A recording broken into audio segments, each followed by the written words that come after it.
जेथे कीर्तनाची जागा तेथे पांडुरंग उभा. ज्या ठिकाणी कथा असेल, कीर्तन असेल, प्रवचन असेल, सत्कर्म असेल, दानधर्म असेल, भगवंताचं पावन पवित्र मंदिर असेल, तर अशा ठिकाणी परमात्मा राहतात. याचा अर्थ की इतर ठिकाणी परमात्मा राहतच नाही, भगवंत राहतच नाही असं नाही. निर्गुण निराकार रूपानं परमात्मा तर सर्व ठिकाणी व्याप्त आहे. जळे स्थळे काष्टी पाशानी अवघा भरला चक्र पाणी. यत्र यत्र स्तो देवा सर्व व्यापी महेश्वरा. निर्गुण निराकार रूपानं परमात्मा सर्व ठिकाणी व्याप्त असले तरी देखील आता सांगितलं की ज्या ठिकाणी कथा असेल, कीर्तन असेल, प्रवचन असेल, सत्कर्म असेल, दानधर्म असेल, भगवंताचं पावन पवित्र मंदिर असेल, अशा ठिकाणी ईश्वराची एक विशेष ईश्वरी शक्ती त्या ठिकाणी विराजमान असते. म्हणून प्रत्येकानंच अशा ठिकाणी गेलं पाहिजे आणि त्या ठिकाणी जी दैवी शक्ती असते ती आत्मसात केली पाहिजे, जेणेकरून एक जन्म नव्हे तर कित्येक जन्म त्या शक्तीचा आपल्या जीवनामध्ये आपल्याला खूप चांगला लाभ झाल्याशिवाय राहणार नाही. म्हणून असे दैवी शक्ती जर प्राप्त करायची असेल तर त्याच्यासाठी एक साधा आणि सोपा उपाय म्हणजे ओंकार प्राणायाम. ओंकार प्राणायाम म्हणजे जो शांत बसतो, दीर्घ श्वास घेतो आणि अशी भावना करतो की या वातावरणामध्ये, या भूमीमध्ये, या ब्रह्मांडामध्ये ईश्वराची जे विशेष ईश्वरी शक्ती विराजमान आहे. श्वास घेताना माझ्या रोमरोमामध्ये ती शक्ती प्रविष्ट होते आणि श्वास सोडताना माझ्यामधले विकार, दुर्गुण, दुराचाराची भावना, व्यसनाची भावना सर्व निवृत्त होते. दृढ श्रद्धा, भावना, विश्वास ठेवून जर ओंकार प्रणाम केला तर त्याला अनुभूती येते की खरोखरच माझं मन शांत होतंय, पवित्र होतंय. त्याची प्रत्यक्ष अनुभूती घेण्यासाठी प्रत्येकानंच असं शांत बसायचंय, सरळ बसायचंय, एक दीर्घ श्वास घ्यायचाय आणि ओंकाराचं उच्चारण करायचंय.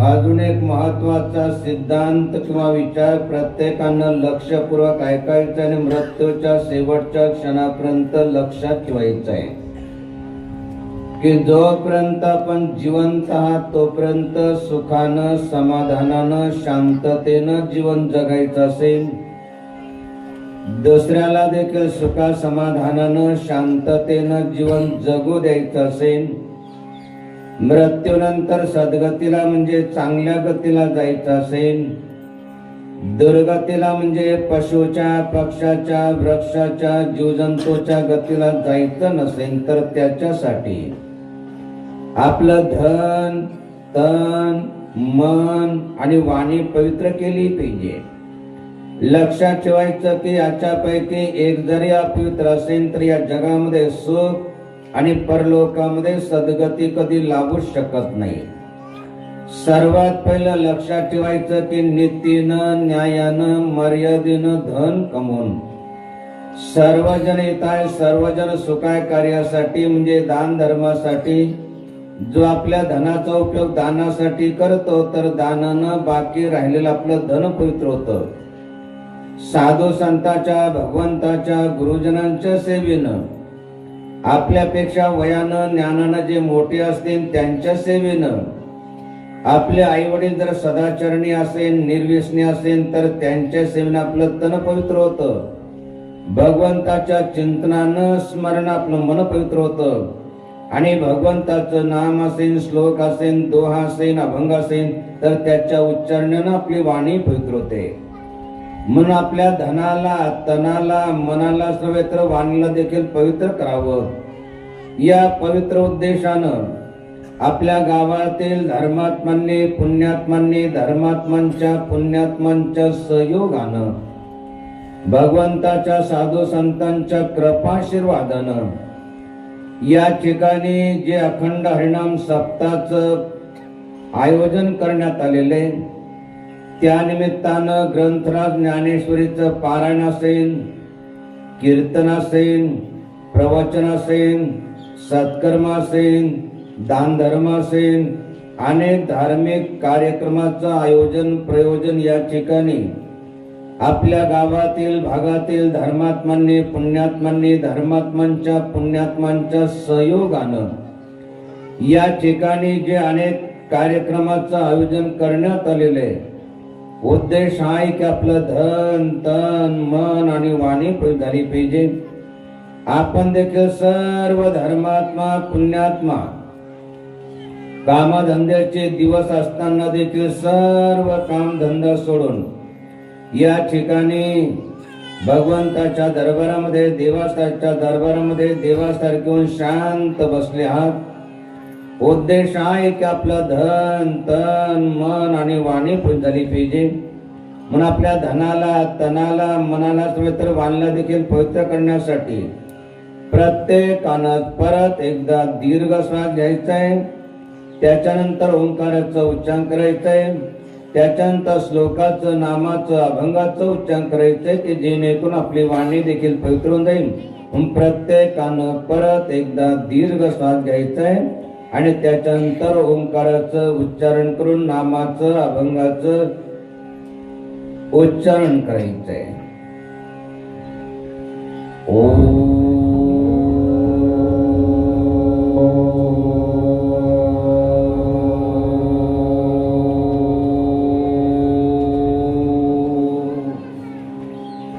जयंती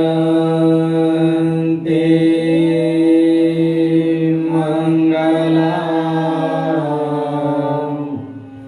काली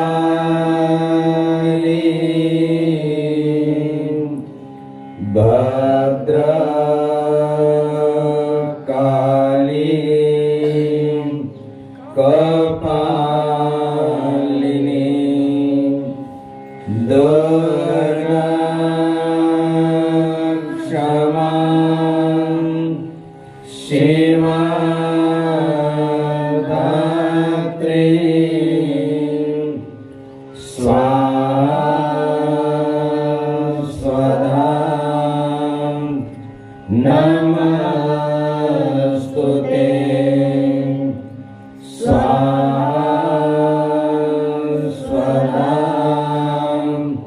नमस्तुते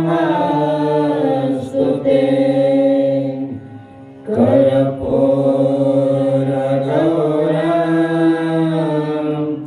करुणावतारं संसारसारं भुजगेन्द्रहारं सदा वसन्तं हृदयारविन्दे भवं भवानी सहितं नमामि. भवं भवानी सहितं नमामि. गुरुर्ब्रह्मा गुरुर्विष्णु गुरुर्देवो महेश्वरः गुरुर्साक्षात् परब्रह्म तस्मै श्री गुरवे नमः.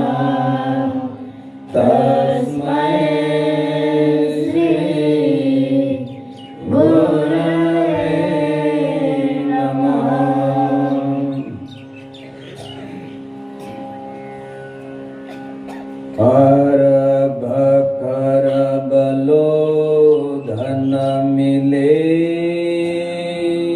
अरब करबलो धन मिले, अरब खरबलो धन मिले, अरब करबलो धन मिले, उदयास्तलो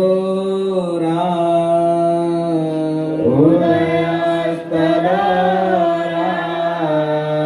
तुलसी हरि के भजन बिन, तुलसी हरि के भजन बिन, सबे नरक के साथ, सबे नरक के साथ, अरब खरबलो धन मिले, उदय अस्तलो राज, तुलसी हरि के भजन बिन सबे नरक के साज। सत्संग प्रवचन सुरू होण्याच्या पूर्वी म्हणजे अभंगाचं उच्चारण करण्याच्या पूर्वी महान संत तुलसीदास महाराजांनी जो एक अत्यंत महत्वाचा विचार सांगितलेला आहे तो लक्षपूर्वक ऐकायचा आणि मृत्यूच्या शेवटच्या क्षणापर्यंत रात्रंदिवस आयुष्यभर तो विचार लक्षात ठेवायचा आहे. त्यांचा हा विचार ऐकण्याच्या पूर्वी संत तुलसीदास महाराजांचं जीवनचरित्र थोडक्यामध्ये समजून घेण्याचा प्रयास करायचा आहे. आपली महाराष्ट्र भूमी ही संतांची भूमी आहे. या भूमीमध्ये अनेक महान संत होऊन गेले, आताही आहे आणि पुढे होत राहतील. असेच एक महान संत उत्तर भारतामध्ये होऊन गेले संत तुलसीदास महाराज. 4-5 वर्षाची अवस्था असताना त्यांचे आई आणि वडील दोघंही वारले. सांभाळण्यासाठी जवळचं असं कोणी राहिलं नाही. इतर मुलं जसं स्वतःला अनाथ मानतात, रडतात, चिंता करतात की आता मला कोण सांभाळेल, तसं ते रडले नाही. त्यांनी चिंता नाही केली. त्यांनी स्वतःला अनाथ नाही मानलं, कारण त्यांची श्रद्धा होती, भावना होती की जन्म देणारे आई वडील एक दिवस आपल्याला सोडून जातच राहतात, परंतु जगाचे जे माता पिता आहेत ते आपल्याला कधी सोडून जात नाही. जगाचे जे माता पिता आहेत ते माझा सांभाळ करतील, ते माझं रक्षण करतील, अशी दृढ श्रद्धा भावना त्या बालकाच्या मनामध्ये. भूक लागली की म्हणायची आई मला भूक लागली, आणि माता पार्वती ब्राह्मणीच्या रूपानं यायची आणि त्या बालकाला जेव घालायची. असा त्या बालकाचा अधिकार. जसे माता पार्वतीची त्यांनी भक्ती केली, माता पार्वतीनं त्यांचा सांभाळ केला, त्याचप्रमाणे भगवान शिवाची देखील त्यांच्यावरती विशेष कृपा राहिली. भगवान शिवाच्या कृपेनं त्यांनी ग्रंथ लिहिला रामचरितमानस. जसं जगद्गुरु तुकाराम महाराजांनी वेदांताचं ज्ञान, सर्व वेदाचं ज्ञान सर्वसामान्य भक्तांसाठी मराठी भाषेमध्ये सांगितलं. अनेकांनी त्याच्यावर ते आक्षेप घेतला की ही जी देवभाषा आहे ती आता सर्वांना समजायला लागली, पात्र अपात्र त्याच्यामध्ये आता काही भेदच राहिला नाही. त्यांनी बुडवायला सांगितले आणि इंद्रायणी मातेनं जशीची तशी ती तुकाराम महाराजांची गाथा त्यांना वापस केली. त्याचप्रमाणे त्यांच्या ग्रंथावरती देखील आक्षेप घेतला त्यांनी सांगितलं की भगवान शिवाच्या प्रेरणेनं मी ही लिहितोय. म्हटले कशाहून? मंदिरामध्ये खाली रामचरित मानस ठेवला, त्याच्यावरती अनेक ग्रंथ ठेवले, कुलप लावून घेतली आणि सकाळी उघडून बघितलं तर त्यांचा ग्रंथ दुसऱ्या ग्रंथाच्या वरती होता. आणि एवढंच नाही तर त्याच्यावर ते भगवान शिवाची स्वाक्षरी होती, सत्यम शिवम सुंदरम. बालपणी माता पार्वतीची सेवा, भगवान शिवाची सेवा, तारुण्य अवस्थेमध्ये राम लक्ष्मणाची सेवा रमली. शिव विष्णू दोघे एकाचे अवतार, वेदांनी निर्धार हाची केला, केली जैसी भक्ती शैव का वैष्णव, पाहता तो देव नाही दुजा. शिवामध्ये आणि वैष्णवामध्ये त्यांनी भेद मानला नाही. राम लक्ष्मणाची सेवा रमली. एक दिवस काही चांगला कार्यक्रम होता, अनेक भक्त आले. कशासाठी? की संतांची वाणी ऐकायला मिळावी, त्या ठिकाणी प्रसादाची संधी मिळावी. प्रसादे सर्व दुःखानां हानी रसोपजायते. सर्व दुःखाचा नाश प्रसादानं होतो. प्रसाद घेण्यासाठी, संतांची वाणी ऐकण्यासाठी अनेक भक्त आले. रात्र झाली आणि भक्त आपापल्या गावामध्ये निघून गेले, आपल्या आपल्या घरी निघून गेले. सकाळी ब्रह्म मुहूर्तामध्ये तुलसीदास महाराज उठले, कुट्याच्या बाहेर आले. पहले प्रहर में सब कोई जागे, दूसरे प्रहर में भोगी, तिसरे प्रहर में तस्कर जागे, चौथे प्रहर में योगी. संध्याकाळी 6 ते 9 वाजेपर्यंत सर्व जागे असतात, 9 ते 12 पर्यंत भोगी, 12 ते 3 वाजेपर्यंत तस्कर म्हणजे चोर लोक जागे असतात. आणि ज्यावेळेस रोगी भोगी सर्व झोपून जातात, त्यावेळेस योगी उठतात, संत उठतात, धर्मात्मा उठतात, पुण्यात्मा उठतात, आपण उठतात, दुसऱ्याला उठवतात. उठा उठा साधू संत, साधा फुलाले हित, जाईल हा नरदेह मग कैसा भगवंत. कोट्याच्या बाहेर आले. त्यांनी बघितलं की तिथं 2 व्यक्ती उभ्या आहेत. त्यांची चौकशी केली की आपण केव्हा आले, आपण कोण आहात? म्हटले महाराज आम्ही दोघं जे आहे ना चोर आहोत, कालच आलो होतो. म्हणजे सर्व प्रवचन ऐकून प्रसाद घेऊन आपापल्या घरी चालल्या गेले. तुम्ही का बरं नाही गेले? म्हटले सांगितलं ना आत्ताच, आम्ही दोघं चोर आहोत. आमचा विचार होता की लोकांनी काही ना काही दिलं असणारच, देतातच सर्व संतांना, तर तेव्हा ते सर्व चोरून घेऊन जायची आमची इच्छा होती, त्याच्यासाठी थांबलो होतो. म्हटले चोरी केली, म्हणजे रात्रभर प्रयास केला पण चोरी करणं काही जमलंच नाही. म्हटले मग आता जेवढं पाहिजे, जे पाहिजे ते घेऊन जा. म्हटले आता चोरी करण्याची इच्छा राहिली नाही, कोणी दिलं तरी ते घेण्याची इच्छा राहिली नाही. म्हटले कमालच आहे, रात्रभर जागले चोरी करण्यासाठी, चोरी करणं जमलं नाही म्हणतात, आणि आता म्हणतो जे पाहिजे जेवढं पाहिजे घेऊन जा. तर म्हणतात की काही घ्यायची इच्छाच नाही राहिली, मग थांबले कशासाठी? म्हटले महाराज थांबलो याच्यासाठी, आपले जे 2 नौकर आहे ना त्यांना जरा जवळून पाण्याची आमची इच्छा आहे. खूप सुंदर आहे ते नौकर आपले. तुलसीदास महाराज म्हटले माझे नौकर? मला कुठून नौकर आले? माझ्याजवळ कोणी नौकर नाही. म्हटले नाही महाराज, आम्ही बऱ्याचशा ठिकाणी चोऱ्या केल्या पण असे नौकर आम्हाला कुठेच दिसले नाही.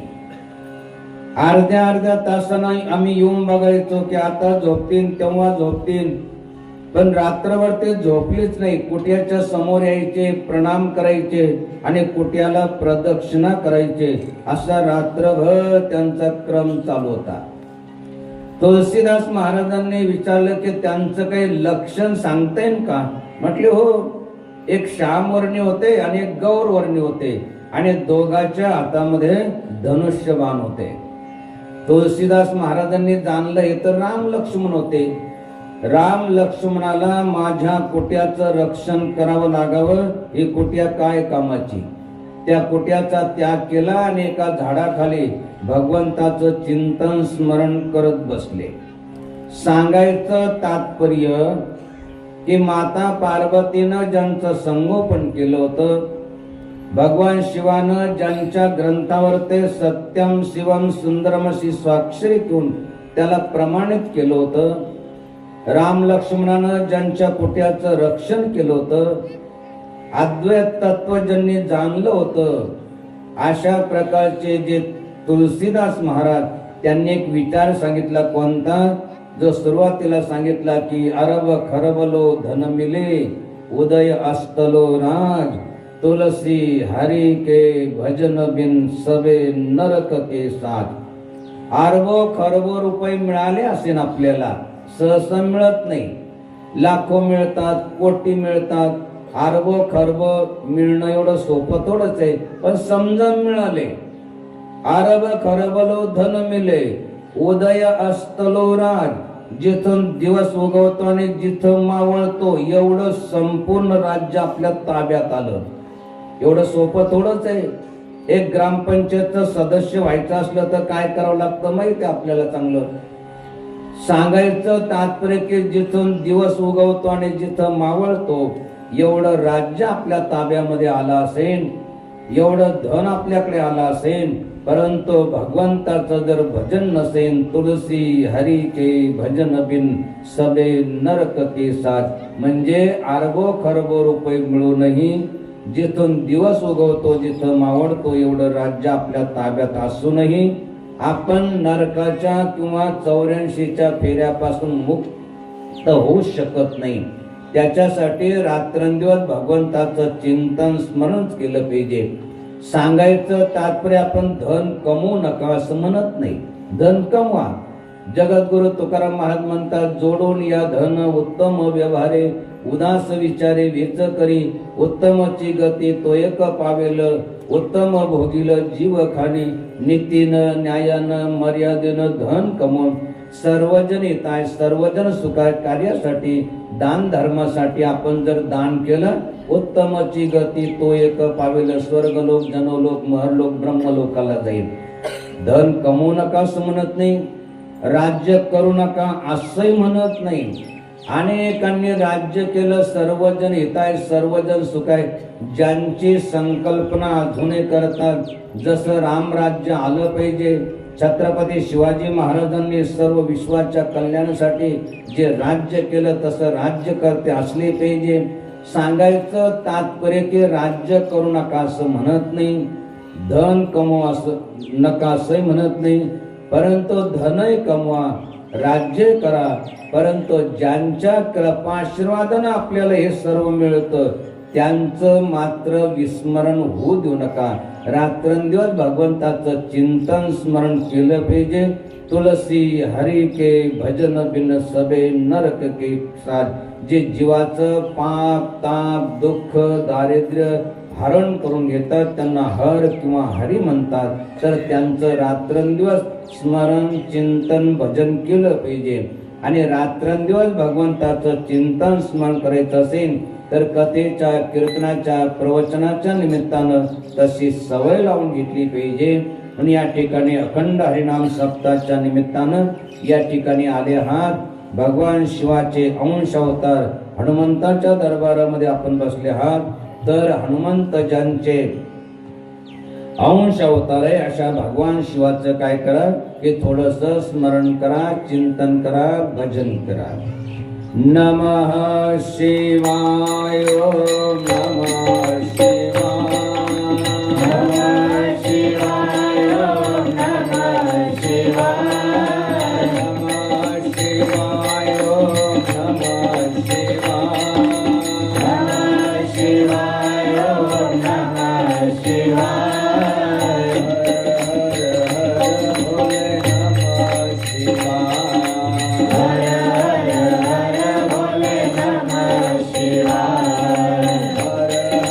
हर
सद्गुरु जनार्दन स्वामी महाराज की जय। महामंडलेश्वर स्वामी परमानंदेजी महाराज की जय।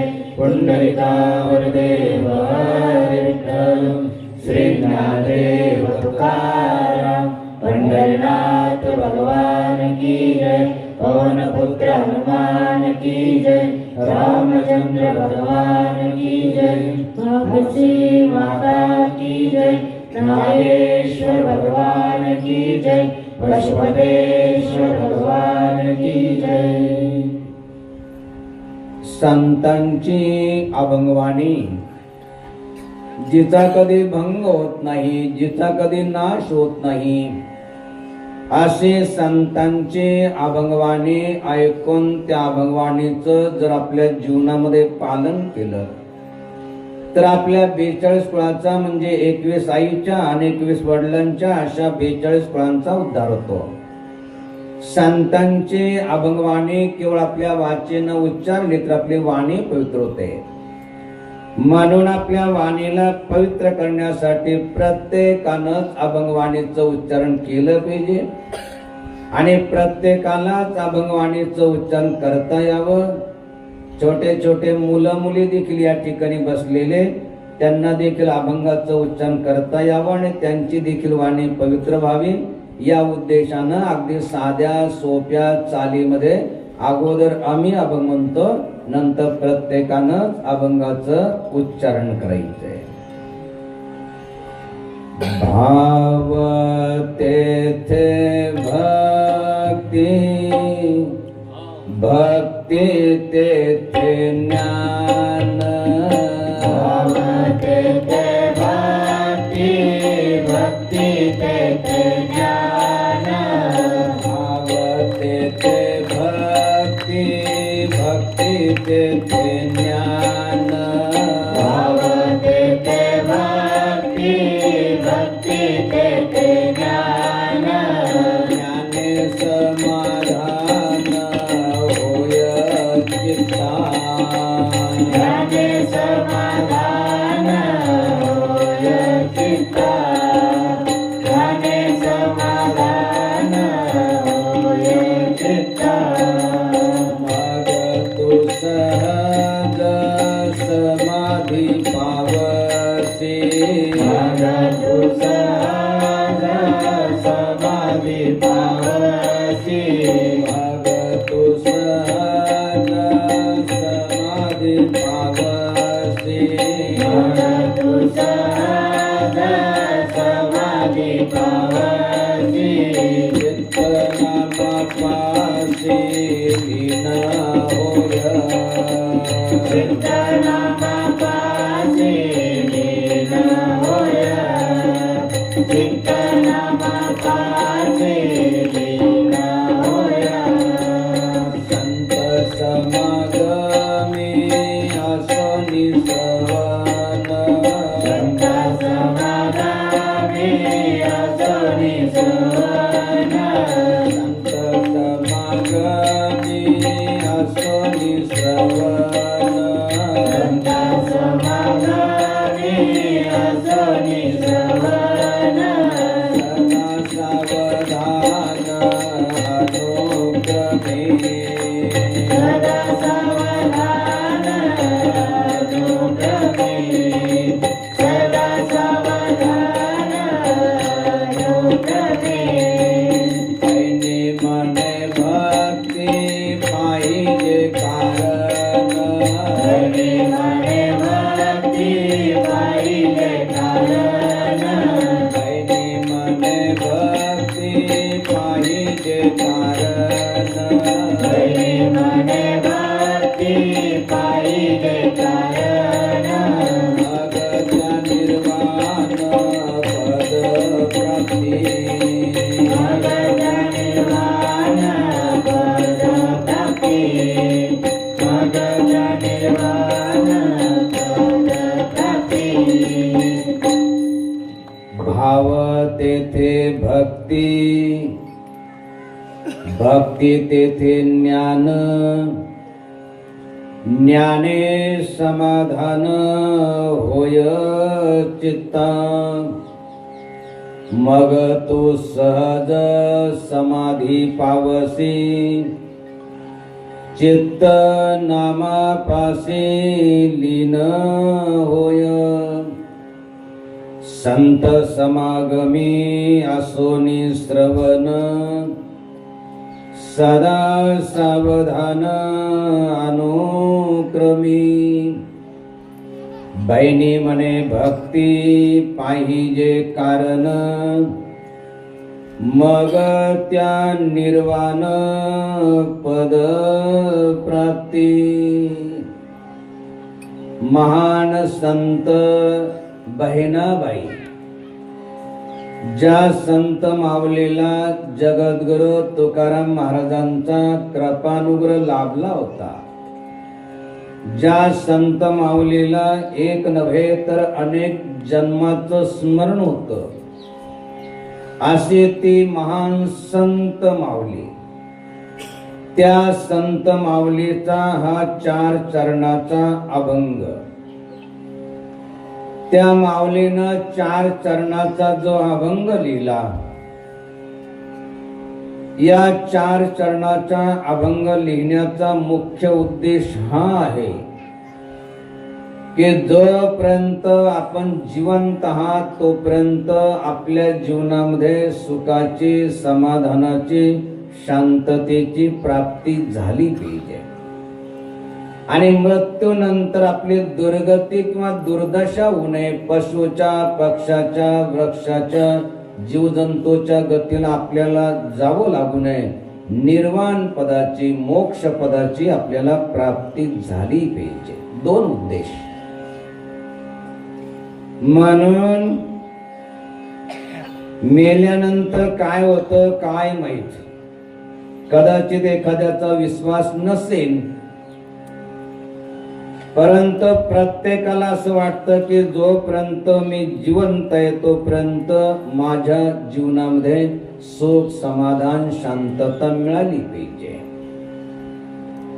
म्हणून ज्यांना जीवनामध्ये सुखानं, समाधानानं, शांततेनं जीवन जगायचं असेल, मृत्यूनंतर यद्गत्वा निवर्तन्ते तद्धामं परम मम, त्या परम गतीला जायचं असेल तर त्यांनी काय करायचं, लक्षपूर्वक या अभंगामध्ये जो क्रम सांगितलेला आहे तो लक्षपूर्वक ऐकायचा आहे। आजकाल मोठी एक समस्या निर्माण झालेली आहे। तसं तर कॉलेजच्या जीवनानंतर आपल्या देशामध्ये, परदेशामध्ये भ्रमण केलं आणि अनुभव आला। आता देखील आपल्या सर्वांच्या परिचयाचा जो भांगशी माता गड, त्या गडावर ते जसे ग्रामीण भागातून खूप मोठ्या संख्येनं भक्त येतात दर्शनासाठी, त्याचप्रमाणे शहरामधून देखील खूप मोठ्या संख्येनं भक्त त्या ठिकाणी येतात। जे शहरामधून येतात त्यांची समस्या थोडीशी वेगळी आहे। ते म्हणतात की बाबाजी आमच्याकडे सर्व काही आहे, गाडी आहे, प्रत्येकाला सेपरेट गाडी आहे, स्वतंत्र गाडी आहे, बंगला आहे, फ्लॅट आहे, लाखो रुपये, करोडो रुपये बँकेमध्ये पडलेले, भोग ऐश्वर्याचे सर्व साधन आहे, परंतु सुख नाही, समाधान नाही, शांतता नाही, बाकी सर्व आहे। सुख, समाधान, शांतता का नाही? आणि तीच विपरीत परिस्थिती काही काही ठिकाणी अजूनही काही ग्रामीण भागामध्ये देखील ती समस्या निर्माण व्हायला लागली। ज्या ठिकाणी कथा आहे, कीर्तन आहे, प्रवचन आहे, सप्ताह आहे, पारायण आहे, जप तप अनुष्ठान आहे, संतांची वाणी ऐकायला मिळते, त्या ठिकाणी समस्या नाहीये। परंतु ज्या ठिकाणी कसल्या प्रकारचं धार्मिक आयोजन प्रयोजन होत नाही त्या ठिकाणी हळूहळू ही समस्या निर्माण व्हायला लागलेली आहे। आणि ती समस्या सर्वत्र निर्माण होऊ नये याच्यासाठी हा अभंग प्रत्येकानं लक्षपूर्वक ऐकायचं, त्याच्यामध्ये जो क्रम सांगितला तो लक्षात ठेवायचा आहे। जसा आम्ही ग्रामीण भागामध्ये जातो प्रवचनासाठी, तसं शहरी भागामध्ये जातो. परंतु जो आनंद ग्रामीण भागामध्ये मिळतो तसा शहरी भागामध्ये मिळत नाही. का मिळत नाही? असं वाटतं की लवकर प्रवचन संपावं आणि जावं गडावरते. ग्रामीण भागामध्ये वेळ कसा निघून जातो काही कळत नाही.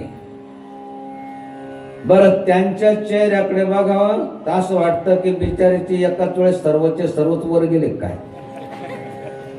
असे चेहरे, सर्व काही आहे. भोगैश्वरीचे साधन आहे, गाडी आहे, बंगला आहे, करोड रुपये बँकेमध्ये पडलेले, कसल्या प्रकारची कमतरता नाही, परंतु सुख नाही, समाधान नाही, शांतता नाही. ग्रामीण भागामध्ये किती सुख आहे, समाधान आहे. चेहरे बघावं तर किती कधी थकलेलं असलं तरी बघितल्यानंतर अगदी मन प्रसन्न होऊन जातं. शहरी भागामध्ये लोकांचे मन असे काही झालेले, ग्रामीण भागामध्ये जर समजा शेतामध्ये कामाला गेले, दुपारचं जेवण घेऊन जातात एकट्याच, आणि कोणी जर आला तर म्हणतात या बसा जेवण करा. आणि खरोखरच जर बसला तर एक भाकर असेल तर अर्धी त्याला देतात, अर्धी आपण खातात. आतीत घराशी आला सर्व पर्व तिंदारा, आतीत विन्मुख गेला सर्व हानी झाली त्याला. आणि बऱ्याचशा शहरी भागामध्ये जर का कोणी आलं, स्वयंपाक सर्व तयार आहे, आणि जर का कोणी आलं तर तो पळत पळत मध्ये जातो. स्वयंपाक तयार आहे, हा तयार आहे, आणि थोडं झाकून ठेव, ते गेली की मग जेवू, ते गेले की मग जेव म्हणतो. असं नाही म्हणत, आलेलेच आहे तर त्याला 2 घास त्यांना खाऊ घालू. सांगायचं तात्पर्य की जे सुख आहे, समाधान आहे, शांतता आहे, ती जर मिळवायची असेल आपल्याला तर त्याच्यासाठी जो क्रम सांगितला त्या माऊलीनं तो लक्षपूर्वक ऐकायचा आहे. पहिल्या चरणामध्ये ती माऊली सांगते की ज्ञाने समाधान होय चित्ता. ज्याच्याजवळ ज्ञान असेल त्याला समाधान प्राप्त होतं, सुख प्राप्त होतं. एक लक्षात ठेवा, जो अज्ञानी असेल ना, सर्व जगाने जरी त्याला ठरवलं की त्याला सुखी करायचं, अज्ञानी कशी सुखी होऊ शकत नाही. आणि जो ज्ञानी असेल, सर्व जगाने त्याला ठरवलं की त्याला दुःखी करायचं, तर ज्ञानी कधी दुःखी होऊ शकत नाही. सांगायचं तात्पर्य, समाधान प्राप्त करायचं असेल तर त्याच्यासाठी ज्ञान पाहिजे. ज्ञाने समाधान होय चित्ता. आता ज्ञान प्राप्त करायचं असेल तर त्याच्यासाठी काय केलं पाहिजे? क्रम लक्षात ठेवर का, क्रम नका चुकू देऊ. समाधान हवं असेल तर त्याच्यासाठी ज्ञान पाहिजे, आणि ज्ञान प्राप्त करायचं असेल तर त्याच्यासाठी भक्ती केली पाहिजे. भक्ती तेथे ज्ञान. आणि जर भक्ती करायची असेल तर त्याच्यासाठी भाव पाहिजे, श्रद्धा पाहिजे, विश्वास पाहिजे. म्हणून ती माऊली सांगते, भाव तेथे भक्ती, भक्ती तेथे ज्ञान. भाव तेथे भक्ती, भक्ती तेथे ज्ञान. भाव तेथे भक्ती, भक्ती तेथे ज्ञान. भाव तेथे भक्ती, भक्ती तेथे ज्ञान. ज्ञाने समाधान होय चित्ता. ज्ञाने समाधान होय चित्ता. ज्ञाने समाधान होय चित्ता. क्रम लक्षात ठेवा. ज्या ठिकाणी भावना आहे, श्रद्धा आहे, विश्वास आहे, तिथं भक्ती आहे. जिथं भक्ती तिथं ज्ञान आहे. जिथं ज्ञान आहे तिथं समाधान आहे. सांगायचं तात्पर्य की आपल्याला जर सुख समाधान मिळवायचं असेल तर त्याच्यासाठी भक्ती केली, ज्ञान पाहिजे. आणि ज्ञान प्राप्त करायचं असेल तर त्याच्यासाठी भक्ती केली पाहिजे. आता काय काय म्हणतील, ज्ञान प्राप्त करण्यासाठी भक्तीच केली पाहिजे का? दुसरे उपाय केले तर, जसं दररोजचे सर्व वर्तमानपत्र वाचले, रात्रंदिवस कानाला रेडिओ लावून फिरले, रात्रंदिवस त्या टीव्हीच्या समोर टीव्ही पाहत बसले, तर यानं ज्ञान नाही होणार का? त्यांना ज्ञान नाही होणार. त्याच्यामुळं केवळ माहिती होईल की कुठं काय चालू आहे. आणि अशा माहितीमुळं कदाचित अहंकार निर्माण होईल की मला सर्व माहित आहे, मला सर्व काही कळतं, आणि अभिमाने रावण मेला, तीच गत झाली कंसाधिकाला, आपली दुर्गती होईल. म्हणून संतांनी भगवंताकडे ज्ञान मागितलं, पण कसं मागितलं? भक्ती प्रेमाविन ज्ञान नको देवा, भक्ती प्रेमाविन ज्ञान नको देवा, भक्ती प्रेमाविन ज्ञान नको देवा, भक्ती प्रेमाविन ज्ञान नको देवा. अभिमान नित्य नवा दया माझे, अभिमान नित्य नवा दया माझे, अभिमान नित्य नवा दया माझे. प्रेम सुख देई, प्रेम सुख देई, प्रेम सुख देई, प्रेम सुख देई, प्रेम सुख देई, प्रेम सुख देई, प्रेम सुख देई, प्रेम सुख देई. प्रेमाविना नाही समाधान, प्रेमाविना नाही समाधान, प्रेमाविना नाही समाधान. भक्ती प्रेमाविन ज्ञान नको देवा, अभिमान नित्य नवा तया माझी.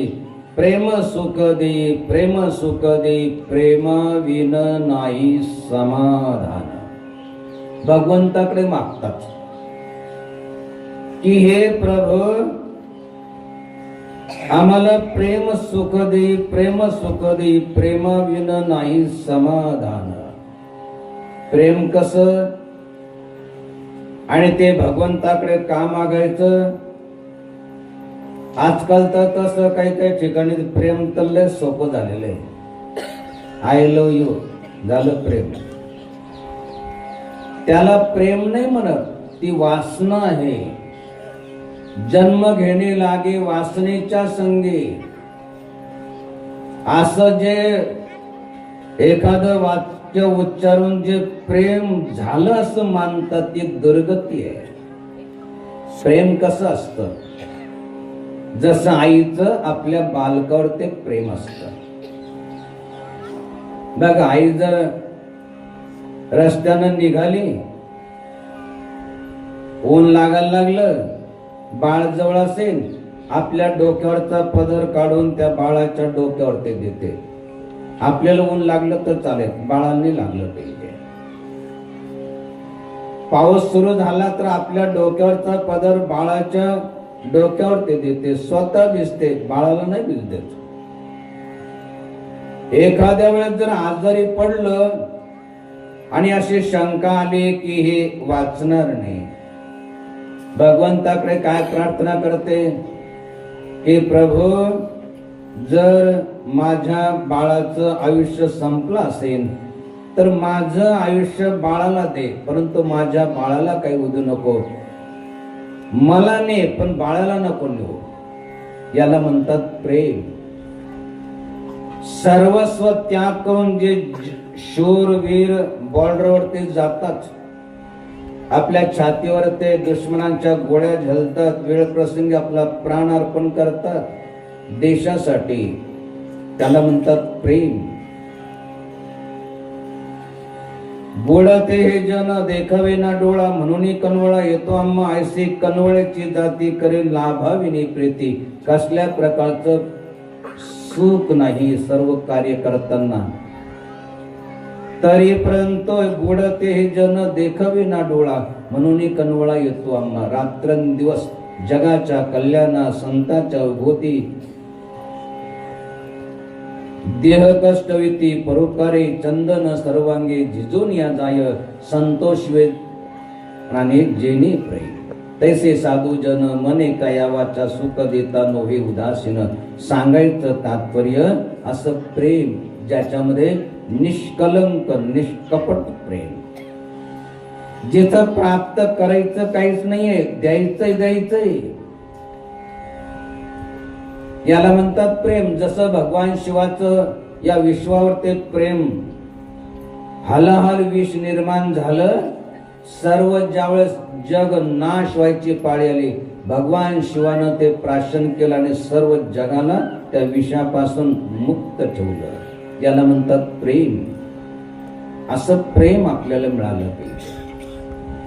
सांगायचं तात्पर्य की ज्या ठिकाणी श्रद्धा असेल, भावना असेल, विश्वास असेल, भाव तेथे भक्ती, भक्ती तेथे ज्ञान, आणि ज्ञाने समाधान होय चित्ता. त्याच्यासाठी भावना पाहिजे, श्रद्धा पाहिजे, विश्वास पाहिजे. कुणावरती पाहिजे? सद्ग्रंथावरती विश्वास ठेवा, सशास्त्रावरती विश्वास ठेवा, चांगल्या संतावरती विश्वास ठेवा. ज्या आईना वडिलांना आपल्याला जन्म दिला ते जे काय करतात आपल्या कल्याणासाठीच करतात, असा आपल्या आई वडिलांवरती विश्वास ठेवा. आता भले आपल्याला भगवंताची प्राप्ती करून घ्यायची नसेल, भगवंताशी काही घेणं देणं नसेल, संसार जरी सुखाचा करायचा असेल तरी विश्वास ठेवा. कुणावरती विश्वास ठेवा? पतीवरती विश्वास ठेवा, पत्नीवरती विश्वास ठेवा. काय ठिकाणी विश्वासच राहिला नाही, थोडस काही झालं आणि तुम्ही ना, मला माहिती आहे तुम्ही तिथं गेले असणार, आणि तो ना एवढा उशीर झाला ना तो तिथंच गेली असणार. काही नसतं. त्याचं पर्यावसन कधी कधी भांडणामध्ये आणि जीव घेण्यामध्ये होतं. सांगायचं तात्पर्य आपण विश्वास ठेवला पाहिजे, भावना ठेवली पाहिजे, भक्ती केली पाहिजे. म्हणून जिथं भक्ती असेल, जिथं भावना असेल, श्रद्धा असेल, त्याच्या सर्व इच्छा परमात्मा पूर्ण करतो. संतांचा अनुभव आहे, भक्तांचा अनुभव आहे. भक्ती बळे इच्छा पुरवितो देव, भक्ती बळे इच्छा पुरवितो देव, भक्ती बळे इच्छा पुरवितो देव, भक्ती बळे इच्छा पुरवितो देव.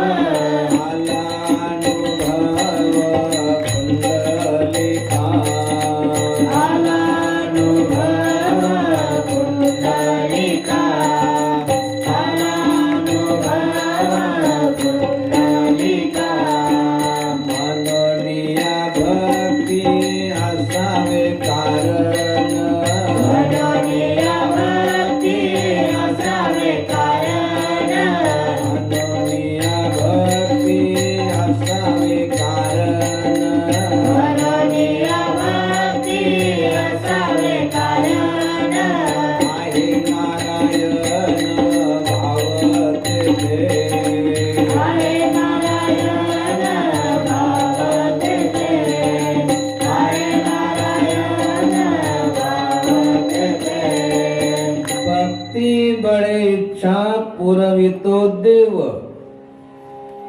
आला अनुभव पुंडलिकाला. पुंडलिकाला आला असं नाही, ज्यांनी भक्ती केली, भक्ती करणारे भक्त असेल, संत असेल, त्यांना अनुभव आला. कोणता? भक्ती बळे इच्छा पुरवितो देव. हे कशासाठी चांगलं चालू आहे?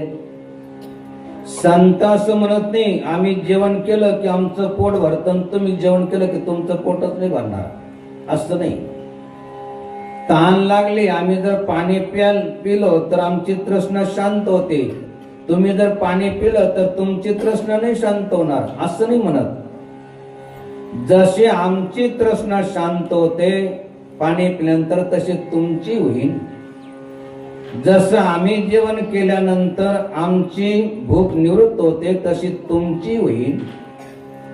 जशी भक्ती केल्यानंतर आमच्या इच्छा पूर्ण झाल्या, तशा तुमच्याही होईल. भक्ती बळी इच्छा पुरवितो देव. जो भक्ती करतो त्याच्या मुखाकडे परमात्मा पाहत राहतो. मागण्याची आस पाहे मुखाकडे, चिंतेले रोकडे मनोरथ. भक्ती करा त्याच्यासाठी.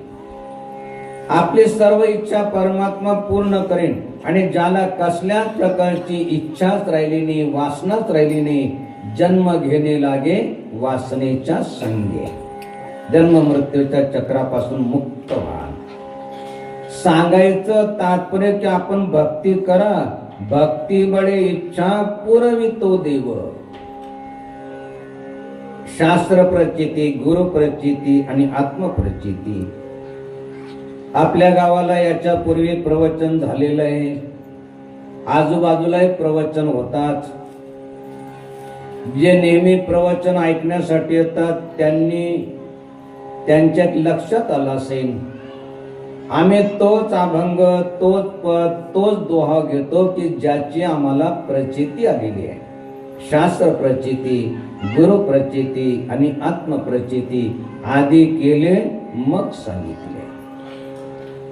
जसं आपल्या गावाला काही जास्त सांगण्याची आवश्यकता नाही.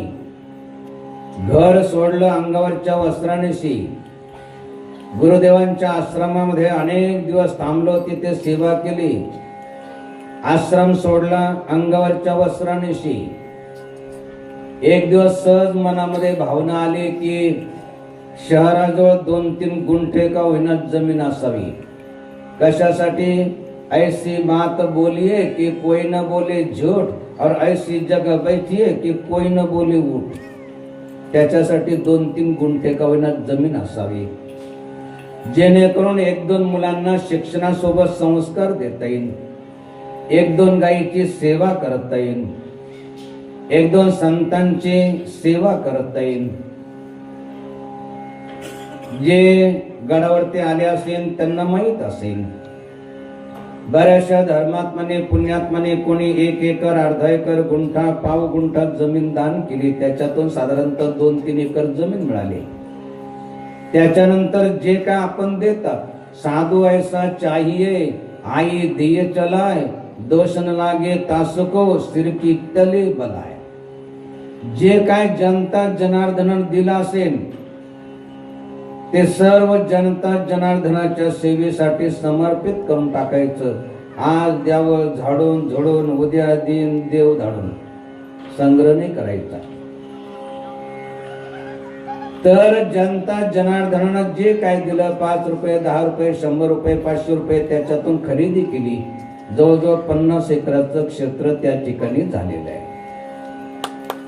त्या ठिकाणी 5-6 जिल्ह्यामधून 1ली पासून 10वी पर्यंत शिक्षणासोबत मुलांना संस्कार दिल्या जात आहेत.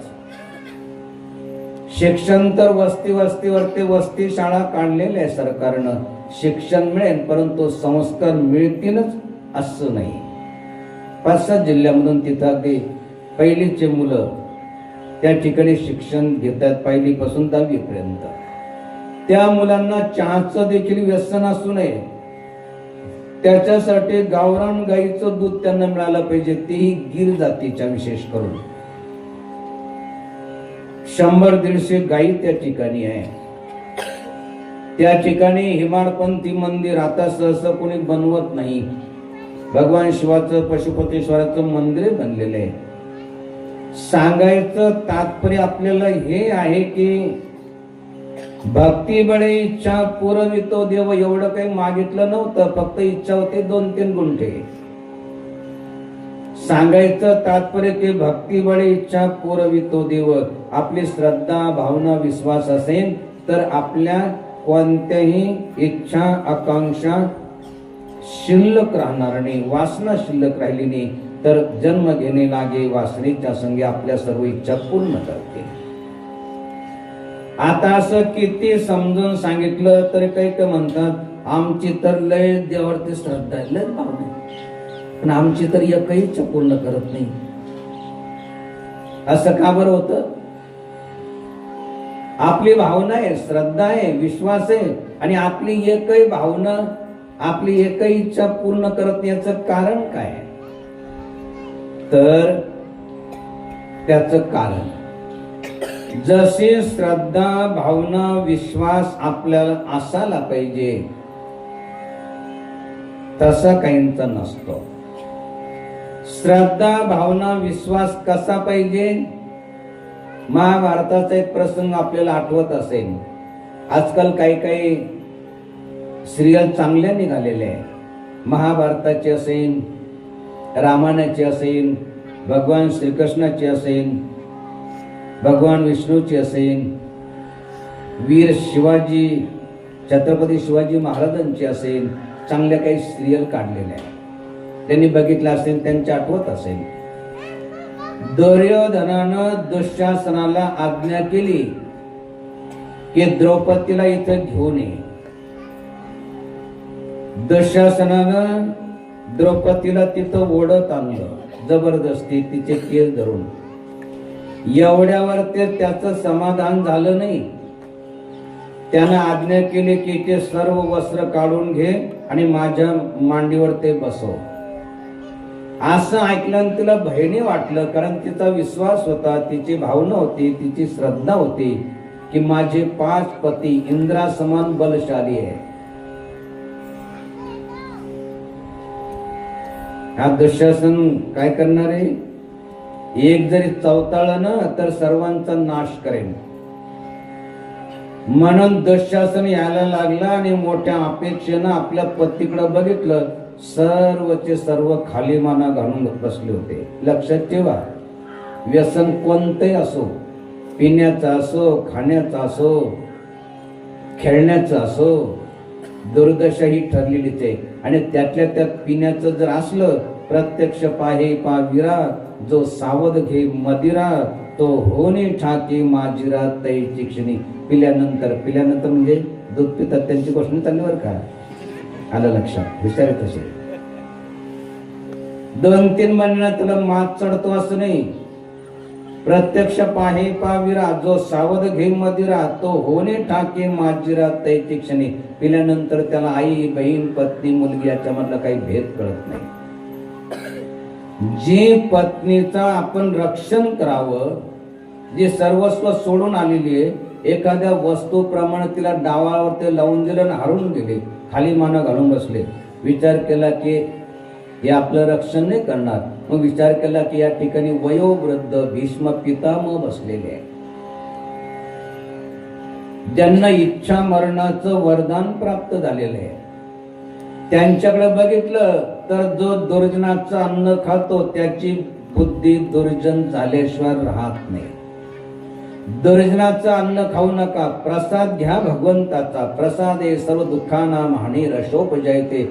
जे ज्यांनी दिला असेल प्रसादाच्या निमित्तानं, तो आता त्याचं अन्न नाही राहत, ते भगवंताचा प्रसाद होतो. प्रसाद हे सर्व दुःखांना हानी रसोपजयते. मग ते खाली माना घालून बसले. विचार केला की द्रोणाचार्य, कृपाचार्य कमीत कमी ते तरी एखादी उठतील, म्हणतील तुम्हाला हेच शिकवलं का? यत्र नारी असतो पूज्यते तत्र रमन्ते देवता.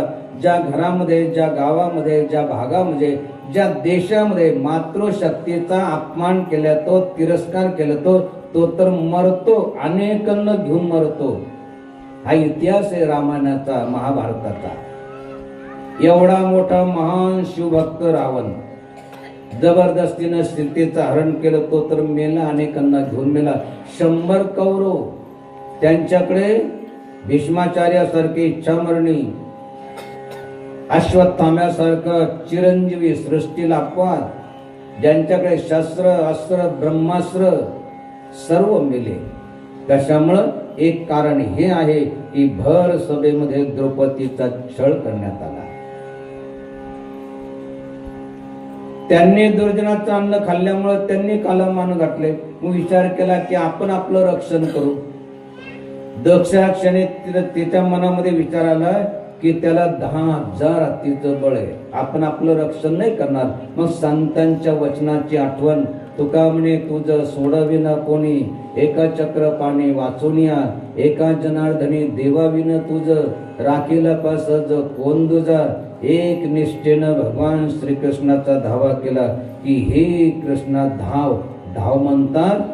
द्रौपदीचे वस्त्रे स्वय झाला देव, द्रौपदीचे वस्त्रे स्वय झाला देव, द्रौपदीचे वस्त्रे स्वय झाला देव, द्रौपदीचे वस्त्रे स्वय झाला देव, द्रौपदीचे वस्त्रे स्वय झाला देव. जसा परमात्मा अनंत तसे अनंत वस्त्र त्या ठिकाणी निर्माण झाले.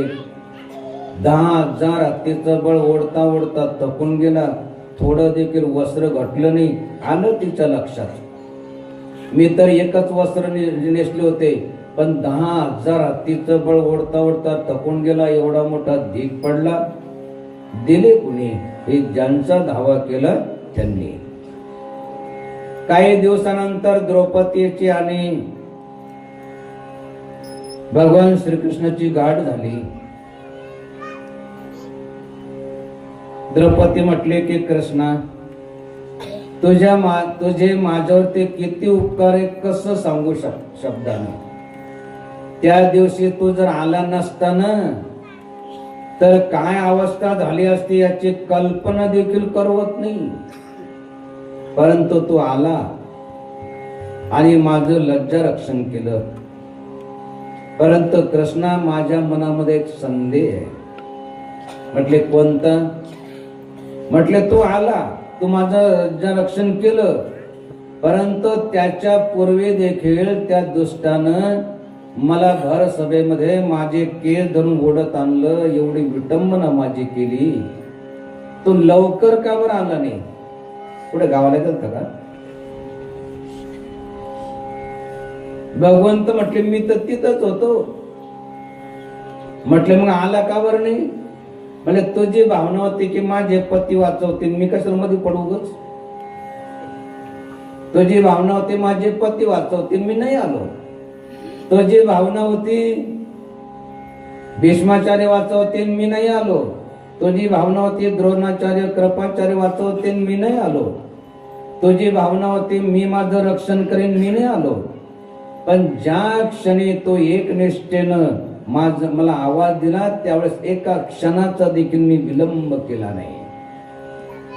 लक्षात ठेवा, परमात्मा येतो, परमात्मा आपल्याला मदत करतो, पण कळू देत नाही. एवढे वस्त्र दिले तरी कधी शब्दानं नाही म्हटलं की तुला एवढ्या साड्या दिल्या, शब्दानं नाही म्हटलं. आणि काही काही लोक मी होतो म्हणून त्याचं लग्न झालं, जस काय ब्रह्मचारीच राहिला असता, त्यांनाच ती मदत केली तर सर्वांचं होऊनच जातं का? कोणाचं राहतं कोणा वाचून? पण नेहमी नेहमी मी होतो म्हणून, मी होतो म्हणून. आणि भगवंतांना एवढं देतो तरी काही नाही. एक लक्षात ठेवा, भक्ताला भगवंत रक्षण करतो कसा कळू देत नाही, आणि दुर्जनाचं नेतो कसा ही कळू देत नाही. हा एक दिवस दुर्जनाला कळतं की हे सर्व त्या पापाचं फळ आहे. पुण्यात्म्याला कळतं की हे त्या भक्तीचं, त्या श्रद्धेचं, भावनेचं, दानाचं, पुण्याचं फळ आहे. एक लक्षात ठेवा, आई मला भूक लागली असं म्हटलं की माता पार्वती ब्राह्मणीच्या रूपाने यायची आणि जीव घालायची. परमात्मा कळू देत नाही. परमात्मा येतो, मदत करतो, पण काही काही काय म्हणतात, एक दिवस माझ्यावरती संकट आलं होतं आणि देवाचा लय धावा केला, मी लय वाट पाहिली देवाची, पण देव काही आलाच नाही, देवानं मदत नाही केली. आणि एक रस्त्यानं चालणारा बाबा त्याला आवाज दिला नाही, काही नाही, तो आला आणि त्यानं मदत केली आणि देवानं काहीच नाही केली. ज्याचं नाव घेतलं त्यांनी मदत केली. आणि ज्याला आवाज देखील दिला नाही, तो ओळ खेचताना पाळ खेचता त्या बाबानं आलन मला मदत केली. लक्षात ठेवा, तो ओळ खेचताना पाळ खेचता दुसरा तिसरा कोण नसतो, तो भगवंतच असतो. आपल्याला मदत करून चालल्या जातो, आपल्याला कळू दे. त्याच्यासाठी आपण काय करा. भक्ती बळे इच्छा पुरवितो देव, भक्ती बळे इच्छा पुरवितो देव, भक्ती बळे इच्छा पुरवितो देव, भक्ती बळे इच्छा पुरवितो देव.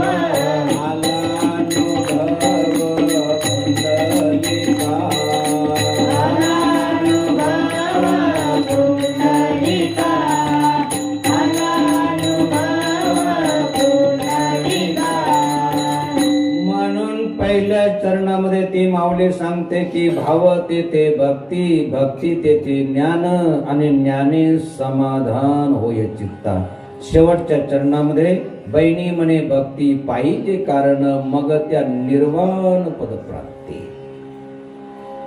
आणि एवढंच नाही, दुसऱ्या चरणामध्ये ती माऊली सांगते मग तू सहज समाधी पावसी, मग तू सहज समाधी पावसी, मग तू सहज समाधी पावसी, मग तू सहज समाधी पावसी.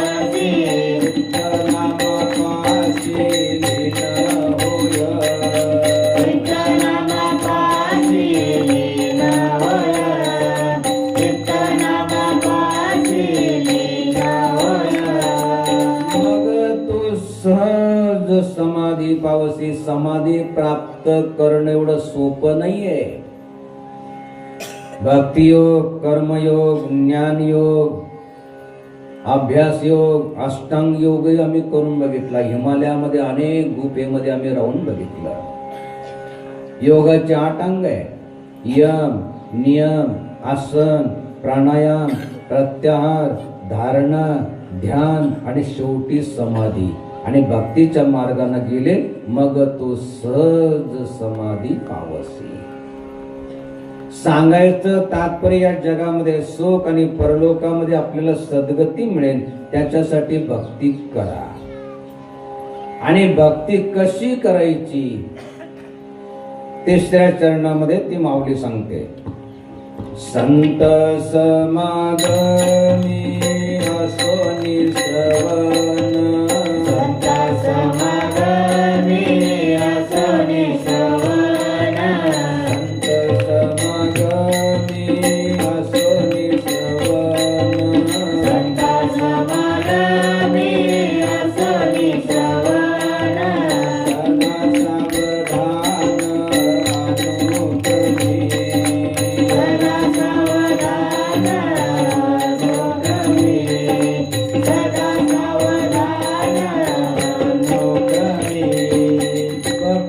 कशी करायची. संत समागमी असोनी श्रवण. भगवंताची प्राप्ती असेल किंवा भक्तीची प्राप्ती असेल, संत विन प्राप्ती नाही ऐसी वेद देती बाई. त्याच्यासाठी संत समागमी असोनी श्रवण आणि सदा सावधान अनुक्रमे. जो अनुक्रम आहे ब्रह्मचर्याश्रम, ग्रस्ताश्रम, वानप्रस्थाश्रम आणि संन्यासाश्रम. तर आपण भक्ती करता किंवा नाही, भक्तीचं लक्षण आपल्यामध्ये आलं किंवा नाही, दुसऱ्याला नाही विचारायचं, आपल्याला कळालं पाहिजे. अंतरंग लक्षण एक, दुसरं असतं बहिरंग लक्षण. बहिरंग लक्षण सहज धारण करता येतं, सहज काढता येतं. जसं लक्ष्मणानं माता सीतेला हात जोडून पाया पडून सांगितलं होतं की माता, कसल्या प्रकारचा प्रसंग आला ना तरी ही रेषा ओलांडून बाहेर जायचं नाही. तरी देखील भिक्षाम दे आवाज ऐकला आणि माता सीता ती लक्ष्मणाची लक्ष्मण रेषा ओलांडून बाहेर गेली. कशासाठी? रावण आलेला आहे, राक्षस आलेला आहे, तो विन्मुख जाता कामा नये म्हणून नाही, साधू आलेले आहे. परंतु तो काही साधू नव्हता, तो तर संधी साधू होता. साधूचा त्याचा वेश होता. राम लक्ष्मण कुट्यामध्ये नाही, ही संधी साधली आणि माता सीतेला उचलून घेऊन तो चालल्या गेला. क्षणभर त्यानं साधूचा वेश परिधान केला. कशासाठी? ती संधी साधण्यासाठी. परत आपलं मूळ रूप त्यानं राक्षसी वृत्ती धारण केली. सांगायचं असतं की सांगायचं तात्पर्य एक बहिरंग लक्षण, एक अंतरंग लक्षण. जसं गंध असेल, बुक्का असेल, अष्टगंध असेल, भस्म असेल, एखादा शुभ येत असेल, गळ्यामध्ये माळ असेल, तर लोक मानतात की हा भक्त आहे. तो भक्त असतोच असं नाही, नसतो असं म्हणत नाही बरं का, पण असतोच असं नाही, कारण ते बहिरंग लक्षण आहे. अंतरंग लक्षण आले पाहिजे. भले त्याला 1 जन्म लागो की 10 जन्म लागो, परंतु अंतरंग लक्षण आले पाहिजे. एक 10-15 मिनिटाचं प्रवचन राहिलेले, लक्षपूर्वक ऐकायचंय. ज्या भक्ताची परमात्मा इच्छा सर्व पूर्ण करतो, अहम भक्त पराधीना, भगवंताची प्रतिज्ञा आहे की मी भक्ताच्या अधीन राहतो. भगवंत असं म्हणत नाही की माझ्या अधीन माझे भक्त राहतात. भगवंत म्हणतात मी भक्तांच्या अधीन राहतो. असा जो भक्त, त्या भक्ताचे लक्षण काय? किती दिवस लागू द्या, वर्ष लागू द्या, जन्म लागू द्या, परंतु अंतरंग लक्षण घ्या. कोणते? एकनाथ महाराज सांगतात, ओंकार हे मूळ सर्वांचे जाणावे. ओंकार हे मूळ सर्वांचे जाणावे. ओंकार हे मूळ सर्वांचे जाणावे. ओंकार हे मूळ सर्वांचे जाणावे. तेथुनी पाहावे वेदशास्त्र. तेथुनी पाहावे वेदशास्त्र. तेथुनी पाहावे वेदशास्त्र. नमन करावे कुळदैवतांची. नमन करावे कुळदैवतांचे. नमन करावे कुळदैवतांची. नमन करावे कुळदैवतांचे. माता पितरांची सर्व भावे. माता पितरांचे सर्व भावे. माता पितरांचे सर्व भावे. मस्तक ठेवावे संतांची चरणी. मस्तक ठेवावे संतांच्या चरणी. मस्तक ठेवावे संतांची चरणी. मस्तक ठेवावे संतांच्या चरणी. सदा सोवानी शिवनाम. सदा सोवानी शिवनाम. सदा सोवानी शिवनाम. वाया जाऊ देऊ नये क्षण. माया जाऊ देऊ नये क्षण. वाया जाऊ देऊ नये क्षण. माया जाऊ देऊ नये क्षण. भक्तीचे लक्षण जाणावे. भक्तीचे लक्षण जाणावे. भक्तीचे लक्षण जाणावे. ओंकार हे मूळ सर्वांचे जाणावे. तेथुनी पाहावे वेदशास्त्र. नमन करावे कुळदैवतांशी. माता पितरांशी सर्व भावे. मस्तक ठेवावे संतांचे चरणी. सदा वसोवाने शिवधाम. वाया जाऊ देऊ नये क्षण. भक्तीचे लक्षण जाणावे. लक्षात ठेवा, परमार्थामध्ये मानण्याला विशेष महत्व नाही. ओंकार हे मूळ सर्वांचे जाणावे. भक्तीचे लक्षण जाणावे हे जाणण्याला जास्त महत्व आहे. मानतात तर सर्व. असं कोण आहे जो भगवंताला मानत नाही? आता काही काही असतात नाही मानत, पण एक दिवस असा येतो की तो मानतोच, मानावंच लागतं, परंतु त्याला विशेष महत्व नाही. जाणलं पाहिजे. एक नास्तिक होता. लोक त्याला म्हणायचे चल मंदिरामध्ये. तो म्हणायचं कसं मंदिरामध्ये जायचं? तिथं का देव खायला जातो का? अरे म्हटले पाहू जात एक देव त्यांनी निर्मिले सर्व अन्न पाणी तोची देतो प्रेमी सर्व सांभाळतो. तो म्हणतो देव काय खायला देतो? मग त्याला विचारायचे कोण खायला देतो? तो म्हणायचं मी खायला देतो. मी शेतामध्ये जातो, नांगरतो, पेरतो म्हणून लोक खातात. देव थोडंच नांगरतो, पेरतो व करतो. देव कुठं खायला देतो? असा तो नास्तिक. कधी मंदिरामध्ये नाही जायचा, देवाला नाही मानायचा. एक वेळ प्रचंड दुष्काळ पडला, पाण्याचा एक थेंब पडला नाही. गावामध्ये फिरत होता. एकानं विचारलं करे आज शेतामध्ये नाही गेला? म्हणजे का बरं? म्हणजे नांगरायला वखरायला तो सर्वांना खायला देतो ना, तर मग गेला नाही का शेतामध्ये? म्हणजे नांगरून वखरून काय उपयोग आहे? म्हणजे का बरं? म्हणजे पाऊसच नाही. म्हणजे मग पाड ना थोडासा पाऊस पाड. तो म्हणे आपल्या काय हातात ते देवाच्या हातात आहे.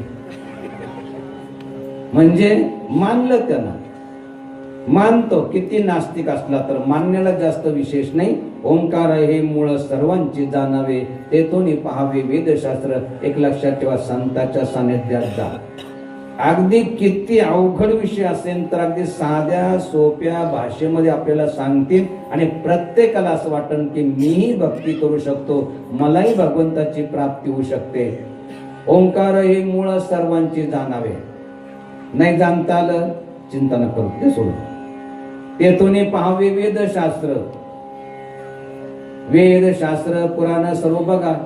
ज्ञानेश्वर माऊली सांगतात की एकतरी ओवी अनुभवावी. एखादा श्लोक आम्ही म्हणतो अर्धा श्लोक. सर्व गीता नाही पाठ झाली, अर्धी गीताचा श्लोक. कर्मण्येवाधिकार असते मा फलेषु कदाचन.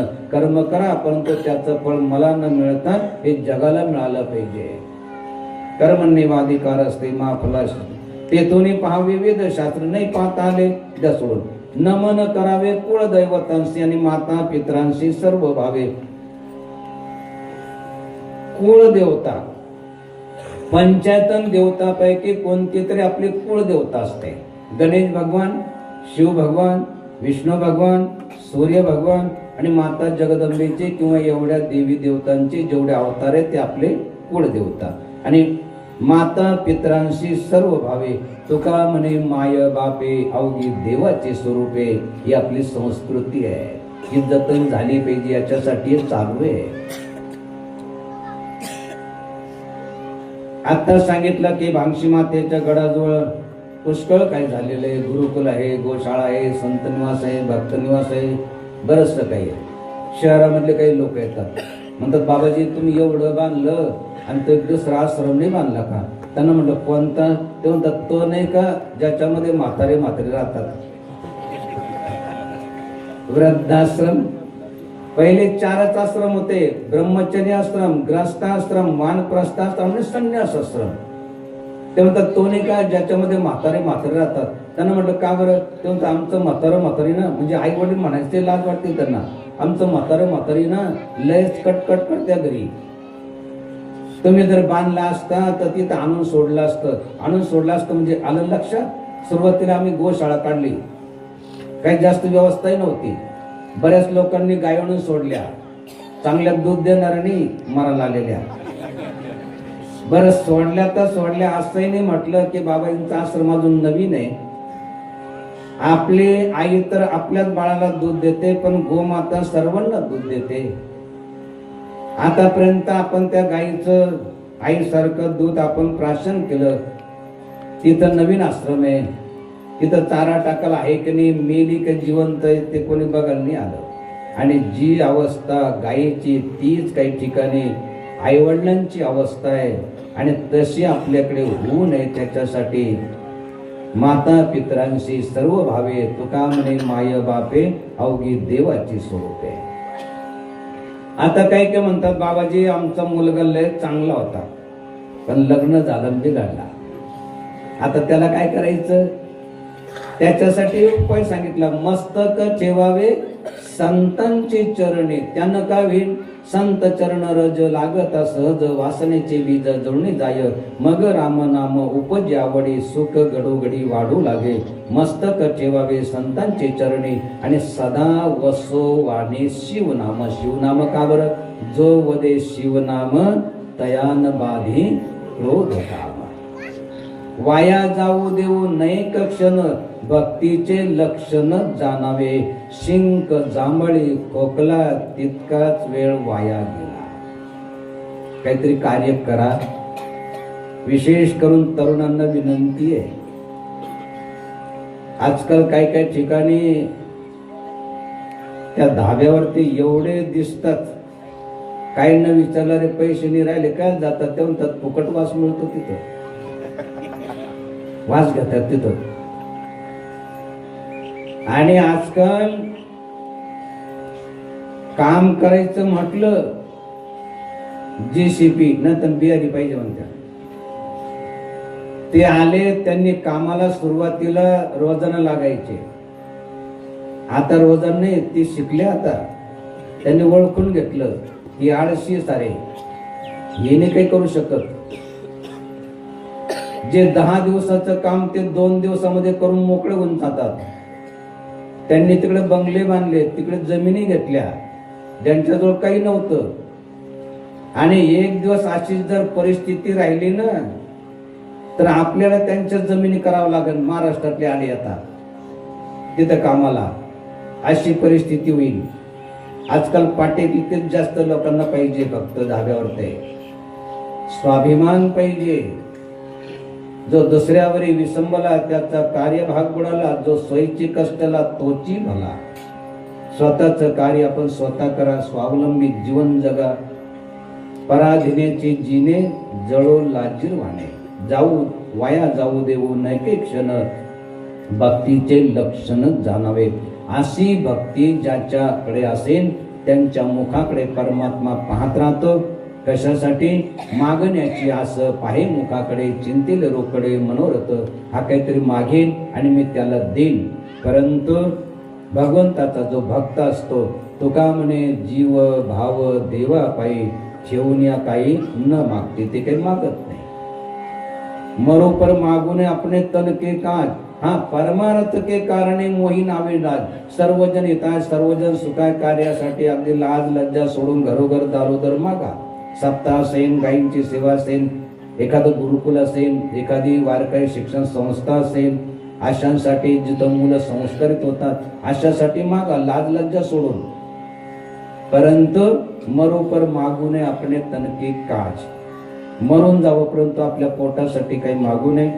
आणि मागायचंच असेल तर काय मागा? धन मागू नका, द्रव्य मागू नका, ऐश्वर्य मागू नका, पद मागू नका, प्रतिष्ठा मागू नका. कारण किती धन मिळालं तर एक दिवस एकतर धन आपल्याला सोडून जाईल किंवा धनाला सोडून आपल्याला जावं लागेल निश्चित. आता काही ते म्हणतील बरोबरच आहे, मुलं मोठे झाले आपल्या नावावर करून घेतील सर्व धन, सुना घरामध्ये आल्या आपल्या ताब्यात घेऊन टाकतील.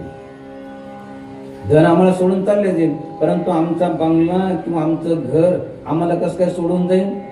बंगला किंवा घर आपल्याला सोडून नाही गेलं तर बंगल्याला घराला सोडून आपल्याला जावं लागेल. तरी काही काही म्हणते ना, मी तर नाही जाणार. 4 जण उचलतीनं घेऊनच जातील, म्हणते ना आता कसं ठेवायचं, वास सुटाला उचला आता. सोडवणी गणगोत सारी शेवटी गावाची बाहेर जावंच लागेल. म्हणून ते मागू नका. संतांनी जे मागितलं, जगद्गुरु तुकाराम महाराजांनी जे मागितलं, काय मागितलं? संताची या सेवा कैसा परिला हो, नामाचा ठो कैसा राहे, हेची थोर चिंता लागली मनसे, निजता निद्रेश लागे डोळा. जेवता जेवणीन लागे गोड धड, वाटते कबड विषय सुख, ऐशिया संकटी पाव कृपानिधी, आणि लावी संतपदी प्रेम भावे. हे प्रभू आम्हाला संतांची संगती मिळाली पाहिजे. धर्म काय आहे, अधर्म काय आहे, पाप काय आहे, पुण्य काय आहे, सद्गती कशी होते, दुर्गती कशी होते, काय खावं काय खाऊ नये, काय प्यावं काय पिऊ नये, कुणाची संगती करावी आणि कुणाची संगती करू नये हे आम्हाला कळालं पाहिजे. आणि रात्रंदिवस तुझं स्मरण चिंतन भजन आमच्या मुखामध्ये असलं पाहिजे. म्हणून प्रभू अशी कृपा कर. अब प्रभो कृपा करो यही खाती, सतत भजन करो दिन राती. जयति शिवा शिव जानकी नाम, जयति शिवा शिव जानकी नाम, गौरी शंकर सीताराम, गौरी शंकर सीताराम, जय रघुनंदन जय सिया राम, जगपति प्रिय राधे श्याम. जय रघुनंदन जय सिया राम, जगपति प्रिय राधे श्याम, रघुपति राघव राजा राम, पतित पावन सीताराम. रघुपति राघव राजा राम, पतित पावन सीताराम. श्री राम जय राम जय जय राम, जय महारुद्र जय हनुमान. श्री राम जय राम जय जय राम, जय मारुत जय हनुमान. विठ्ठल विठ्ठल पंढरी नाम, जय शिव शंकर भोलेनाथ. विठ्ठल विठ्ठल पंढरी नाम, जय शिव शंकर भोलेनाथ. दुर्गति नाशिनी दुर्गा मां, काल विनाशिनी काली मां. दुर्गति नाशिनी दुर्गा मां, काल विनाशिनी काली मां. आदि शक्ति भवानी मां, भवभय भंग शिवांग शिवां. आदि शक्ति भवानी मां, भवभय भंग शिवांग शिवां. भवभय नाशिनी भांग शिवां, भवभय नाशिनी भांग शिवां. भवभय नाशिनी भांग शिवां, भवभय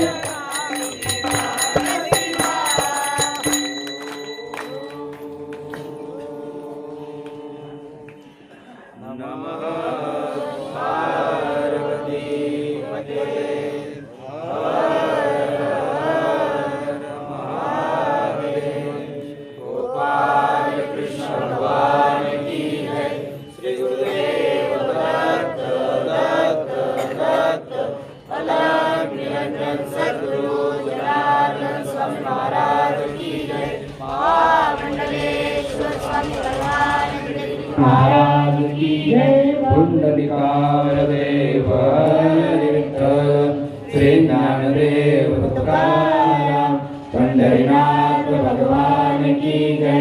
पवन पुत्र हनुमान की जय. रामचंद्र भगवान की जय. भागश्री माता की जय. नागेश्वर भगवान की जय. पशुपतेश्वर भगवान की जय. आपल्या गावामध्ये अखंड हरिनाम सप्ताहाच्या निमित्तानं या ठिकाणी जे सत्संग प्रवचनाचं आयोजन करण्यात आलं, या ठिकाणी आल्यानंतर एक आनंद वाटला. संत येती घरा तोची दिवाळी दसरा, संतांची मर्यादा, संतांची वाणी काहीतरी ऐकावी आणि तिचं जीवनामध्ये सार्थक करावं. तर संताची या सेवा कैसा परी लाहो, नामाचा आठो कैसा राहे. संतांची काही सेवा घडली पाहिजे. संतांची सेवा घडली पाहिजे म्हणजे संतांचे हातपाय दाबा हे संतांची सेवा नाही. संत जे कार्य करतात ते आपण करा. जसं या ठिकाणी आल्यानंतर तसं काही नियोजन नव्हतं, कुणाला काही सांगितलं नव्हतं, परंतु बऱ्याच धर्मात्म्यांना पुण्यात्म्यांना माहीत आहे की जसं जेव्हापासून आश्रम त्या ठिकाणी निर्माण झाला तेव्हापासून एक धान्याचं कण काही त्या ठिकाणी खरेदी केला नाही. तो जो धान्य देतो हा राजा, शेतकरी राजा देतो. कष्ट करून कमवतात, गाडी मागवून घेतात किंवा तिथं पाठवतात. आता समजा ठीक आहे केवळ धान्य नव्हतं असं नाही आहे, तर त्या ठिकाणी शहराजवळ तिथं गाईंना चारा मिळत नाही, कारण त्या गाईचं दूध विकलं जात नाही. ते सर्व मुलांसाठी. एक गाय सांभाळायची तर काय करावं लागतं आपल्याला काही जास्त सांगण्याची आवश्यकता नाही. 100-150 गायी त्या ठिकाणी त्यांची सेवा. बरेचसे धर्मात्मा पुण्यात्मा समजा मक्काची कुटी असेल तिथं पाठवतात किंवा एक दिवशी जे आहे तर त्या ठिकाणी गायींचा चारा देतात आणि त्या ठिकाणी नेहमी अन्नदान चालू राहावं या दृष्टीनं बऱ्याचशा धर्मात्माने पुण्यात्माने ज्यांची मुलं नाही तिथं अशांनी 1-1, 2-2, 3-3 लाख त्या ठिकाणी जमा केलेले. कशासाठी 2-3 लाख जमा कशासाठी केले तर कायमस्वरूपी एक अन्नदान योजना सुरू केली. म्हणजे 1 लाख रुपये कमीत कमी जर जमा केले तर त्या 1 लाखाच्या व्याजातून नेहमी त्या ठिकाणी अन्नदान चालू राहणार आहे. अन्नदान देणारे आस्वागर नसो, आम्ही आस्वागर नसो, मुलं नेहमी राहणार आहे. तर आतापर्यंत कितीतरी मुलं आले, काही परदेशामध्ये गेले, काही आपल्या भारतामध्ये वेगवेगळ्या राज्यामध्ये त्या ठिकाणी सेवा करत आहेत. कोणी डॉक्टर झालं, कोणी इंजिनियर झालं आणि ते सर्व जे त्यांना सहयोग सर्व आपल्या जनता जनार्दनाचा शेतकरी राजाचा विशेष करून आहे. आणि या दृष्टीनं जसं आल्यानंतर आपण ती सर्व मर्यादा जाणली तर या ठिकाणी जे कार्यक्रमाचं आयोजन करण्यात आलं होतं काय तर या ठिकाणी प्रसादे सर्व दुःखांना हानी रशोप जायते. प्रसादाची या ठिकाणी दुसरं काही नियोजन नाही ना. तर या ठिकाणी संतांचा प्रसादाच्या मेसेज देवजळी झाले मासे. देवी देवता इच्छा करतात, कुठेतरी येऊन बसतात, प्रसाद घेण्यासाठी कोणत्या तर रूपानं वाढतात. तर या दृष्टीनं प्रसादाचं या ठिकाणी नियोजन करण्यात आलेले. तर आता लगेच पुढे बसतात प्रसाद इथं ज्या दिशेनं पुरुष मंडळी बसलेले त्या दिशेनं त्यांनी, ज्या दिशेनं माता भगिनी बसलेले त्या दिशेनं त्यांनी प्रसादाला बसून घ्यायचंय. विशेष करून जे बाहेर गावून आले त्यांना बसण्यासाठी पहिले जागा द्या. गावातले जे तरुण मंडळी विशेष करून तरुणांचा सहभाग जास्त राहू द्या. आहे तसे काही तरुण करतात ना चांगले. प्रत्येक गावामध्ये तरुण असतात. एका गावामध्ये म्हणे बाबाजी आमच्या गावामध्ये खूप तरुण आहे, पण असे तरुण सकाळी जातात घरून आणि संध्याकाळी लोक आणतात धरून. एक या गटारीत पडलं, एक गटारीत पडलं, एक इकडं पडलं, एक तर तसं आपल्या गावामध्ये नसेल. आणि असू नये आपल्या गावामध्ये चांगलं तरुण या ठिकाणी असले पाहिजे. ढोल सागर भारत विश्वात सोबडी राहू. तर अशा प्रकारे आता उठून उभं राहायचंय, कारण आम्हालाही पुढच्या कार्यक्रमाला जायचंय. लवकरात लवकर बसायचंय. मंत्र म्हटल्यानंतर मी निघणार आहे.